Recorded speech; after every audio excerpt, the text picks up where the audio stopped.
everyone. Do you get degraded constantly? Do you get bullied and think that's just for fun? Or do you hate going out with some people because they feel that they drain you? As an Indian society, we feel that all these things are normal, always giving more importance to our physical health rather than our mental.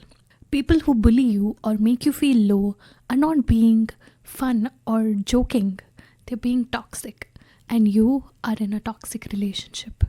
A toxic relationship is one that makes you feel unsupported, misunderstood, demeaned, or attacked. A relationship is toxic when your well being is threatened in some way, emotionally, psychologically, or even physically.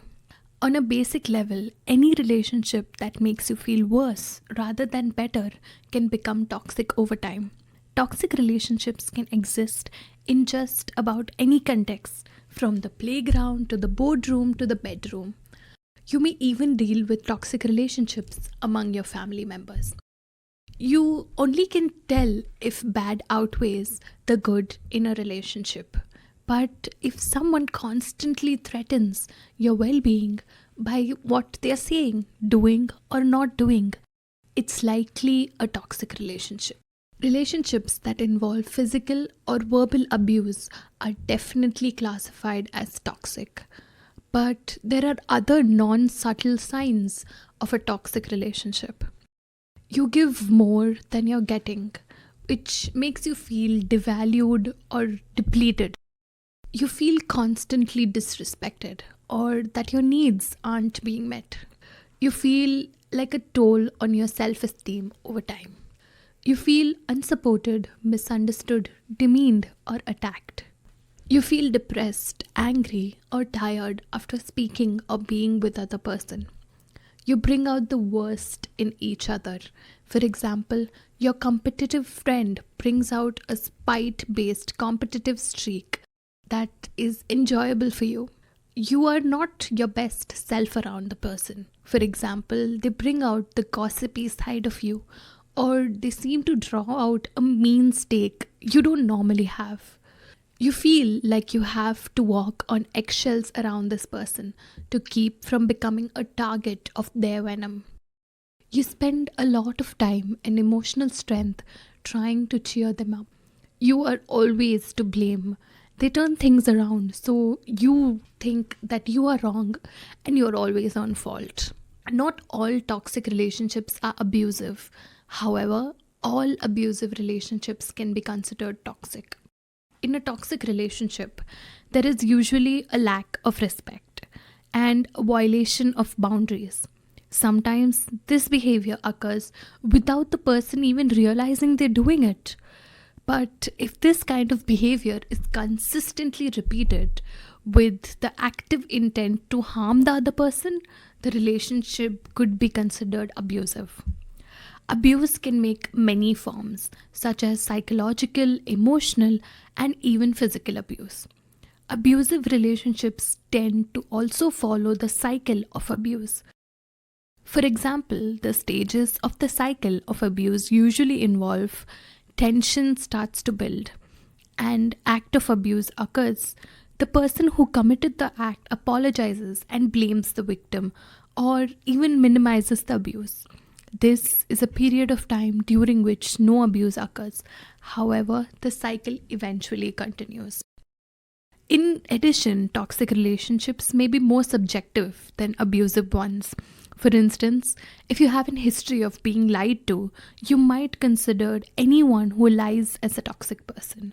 Someone else might be more willing to let it slide and give it a chance or a second chance to a person who lied. If you or your loved one are experiencing abuse of any kind, there are resources that can help. When determining if a relationship is creating toxicity, it is important to look at which behaviors are being displayed most frequently in a relationship. In other words, if one or both of you are consistently selfish, negative, and disrespectful, you could be creating toxicity in the relationship. But if you're mostly encouraging, compassionate, and respectful, then there might be just certain issues that create toxicity that need to be addressed. It's important to recognize the signs of toxicity, whether it's in you or the other person. Here are some signs of both toxic behaviors and healthy behaviors. It's important to note that toxic relationships are not limited to romantic relationships. They exist in families, in the workplace, and among friends, and they can be extremely stressful, especially if the toxicity isn't effectively managed. When there are negative behaviors, some people's constant complaining, critical remarks, and overall negativity create a toxic environment. Other toxic traits may include perfectionism, unhealthy competitiveness, and frequent lying. A person may also let their insecurities bring out the worst in them. When one or both people lack self awareness, sometimes people are unaware of their negative effect on others. You may not obviously want to harm someone, but you might. They also may not know healthier ways to communicate. It's likely that they don't know how to read social cues well enough to know when they're frustrating people or making them feel like they're being criticized or ignored.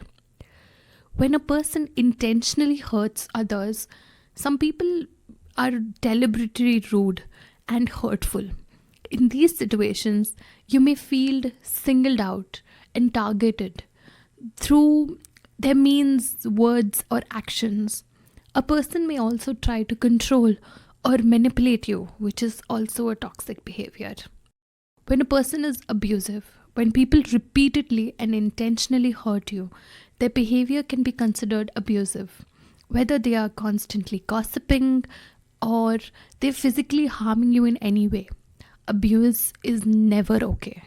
Toxic relationships may be causing real damage to your self-esteem and your overall mental health as well as your physical health. This is definitely not good for your body or your mind. Constant drama in a relationship can distract us from other relationships in our lives, leading to a sense of social isolation, which may cause other issues like depression or worsen sleep quality. You may find that a toxic relationship impacts your ability to engage in self-care. You may sacrifice your normal routine, including personal hygiene, exercise, hobbies, and more. If you're constantly dealing with a traumatizing or toxic person or a relationship, this sacrifice can lead to a decline in overall physical or mental health over time. In fact, a 2016 University of Michigan study found that stress and negative relationship quality directly affect the cardiovascular system. In the long term, all these factors damage your health and may even lead you to develop unhealthy coping behaviors like drinking or emotional eating. While not every toxic relationship can be avoided, especially among co-workers or family members, they can be managed with healthy boundaries, self-care, and awareness. You cannot let go of your family members or co-workers as you work together or stay in the same house. If you find yourself in a toxic relationship where you bring out the worst in one another or simply fail to bring out the best, you may want to work on the relationship and change the dynamic, particularly if there are other benefits to the relationship. There are a few more steps for coping with a toxic relationship. Talk to the other person about what you're witnessing. Be assertive about your needs and feelings while also taking responsibility for your part of the situation. Discuss what you see as a problem and decide together if you want to change the dynamic to ensure that both of you get your needs met. Reevaluate your relationship and ask yourself, is this person causing real damage to my self-esteem or overall mental health? Limit the time you spend with people who bring frustration or unhappiness in your life. If this person is someone you need to interact with, like a family member or a coworker, you may need to limit the interactions. If you decide to talk about your concern, use I feel statements like I feel that this is not working out, or I feel that, or I'm getting less respect. When describing your feelings and emotions, doing so helps keep them from feeling defensive. Realize that some toxic people, especially, are unwilling to change, especially those who lack self awareness or social skills. Try to non confrontationally stand up for yourself when the situation warrants to. If you're tired setting boundaries and other person refuses to respect them, it may be time to end the relationship. It can be challenging. Remember that the most important thing is prioritizing yourself, your needs, and your health. How you choose to end the relationship depends on your situation and how you feel safe. You could tell the person directly that you're choosing to end the relationship and list your reasons.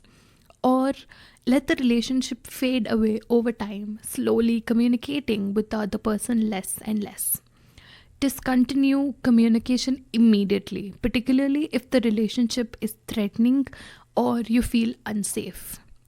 If you choose to communicate to the person directly, you can take accountability for your feelings and try to avoid blaming them or getting defensive. Ultimately, you can control how they react, but you can try to use strategies to avoid escalating the discussion. If you're leaving in romantic relationship, you may need to develop a support network in order to safely leave. For instance, if you're concerned about how the person will react, you may choose to speak with them in a public place like a mall or a restaurant. Let a trusted person know when this will be taking place and where you will be, so you can plan a meetup with them afterwards. You may need to stay with a friend or a family member until you figure out new living situation away from your partner. When dealing with any type of toxic relationship, it's important to focus on your health and well-being. Consequently, if you're dealing with someone who drains your energy and happiness, consider removing them from your life, or at least limiting your time you spend with them. Or if you're experiencing emotional or physical abuse, get help right away. You can call the toll-free government helpline called Kiran. Please consult a doctor if you are facing any mental issues in everyday life.